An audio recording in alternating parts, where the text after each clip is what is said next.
Before the railroad, crops and goods stayed in Utah. Its completion linked Utah with world markets, advancing its economy, communities, and how food and crops were grown and harvested here. The completion of the Transcontinental Railroad is what linked Utah and Utah's agriculture with the rest of the United States. Utah's economy became a modern economy because of the railroad. Agriculture became modern agriculture because of the railroad. In 1869, when the railroad came through here, it was largely an agricultural state. Brigham Young recognized that for this state to develop, the railroad was going to play an important role in that. Back then, the railroad brought new equipment from the east out west. Some of that new technology helped Utah become the first successful state in the Mountain West to turn beets into sugar. For most of a century, Utah was a primary producer of sugar beets, and therefore sugar. That was probably the climax of all rail shipping in this state. You had the sugar beet industry that was shipping beets to all the receiving and refinery stations across the state. All the railroads, Union Pacific and Denver and Rio Grande, supported the sugar beet industry. And then there were little railroads that sprang up that did nothing but run tracks out into the fields.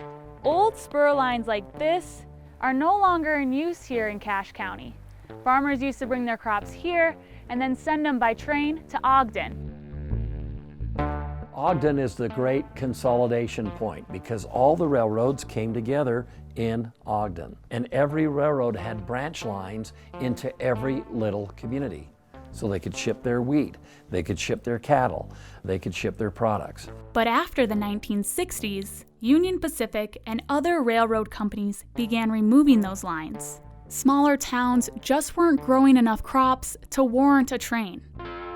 Besides this, cane sugar became more popular and pushed beet sugar out of the market. So it's kind of a two-edged sword. The completion of the railroad that opened Utah to markets in the east and the west helped agriculture by making it cheaper to import the kind of machinery and equipment that made agriculture more efficient. But at the same time, it created competition from other products for Utah products. And actually, sugar beets is probably the best example of that. Fruit production was still thriving here in Utah. And in 1907, the Pacific Fruit Express was founded along with the creation of refrigerated train cars. The Pacific Fruit Express was a joint venture between the Union Pacific Railroad and the Southern Pacific Railroad. And the whole idea was to ship fruit from California to the East Coast. That had problems. How do you keep that fruit fresh in transit? These trains would receive fresh ice to keep that commodity cold. On the trains route east, the conductors would have to stop to re-ice in various locations, which included Ogden. They would build these big, large ice houses.